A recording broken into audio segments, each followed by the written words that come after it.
Hello again. This is Lessons with Lex, and we are in the New Testament, John chapter 21. After these things, Jesus showed himself again to the disciples. This is after Jesus had risen from the dead at the Sea of Tiberias, and on this wise showed he himself. There were together Simon Peter and Thomas, the one who was doubtful, and said, I've got to touch his hands and see him before I'll believe he rose from the dead. Anyway, so there's Simon, Peter, Thomas, and Nathanael, and the sons of Zebedee, and two other of the disciples. So they were together, and Simon Peter said unto them, I go a-fishing. I'm going to go fishing. Okay. They say unto him, we also will go with thee. So they say, okay, we'll go fishing. Let's go fishing. They're going to go catch fish to eat. Okay. They went forth and entered into a ship immediately. And that night they caught nothing. So they were fishing all night long.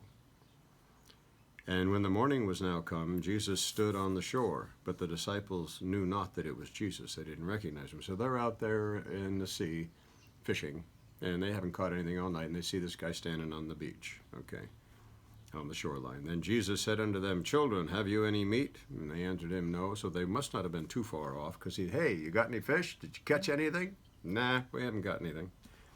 And he said unto them, Cast your net on the right side of the ship, and you will find. So he says, throw your net on the other side. Throw it off that side. You'll catch fish. And they did it. And they said, They cast therefore, and now they were not able to draw it in for the multitude of the fishes. So I think, again, this is part of God's sense of humor. They haven't caught anything all night. They're out there by themselves. Jesus is on the shore. Whether they should have been fishing or seeking his face, I don't know, but they were out fishing. Yeah. And he just says, throw it on the other side, you'll catch. And then, of course, here comes God's provision, right? Yeah. Just amazing.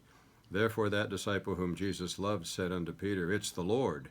Now when Simon Peter heard that it was the Lord, he girt his fisher's coat on him, for he was naked, and did cast himself into the sea.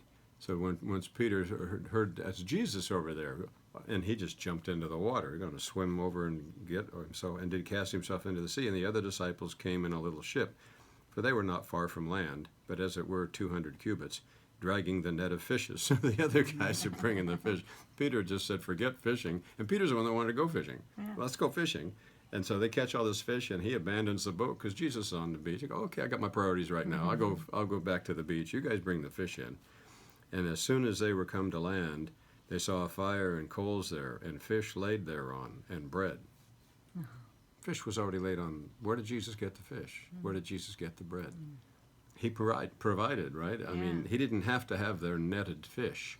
When they got to shore, he had already cooked for them. Jesus was cooking them breakfast, I guess, or lunch at this point. They'd fished all night. It was probably early in the day. And as soon as they were come to land, they saw a fire of coals there, and fish laid thereon, and bread. So Jesus had prepared for them. Jesus said unto them, Bring of the fish which you have now caught.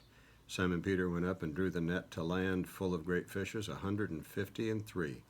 And for all that they were so many, yet the net was not broken. And Jesus said unto them, Come and dine.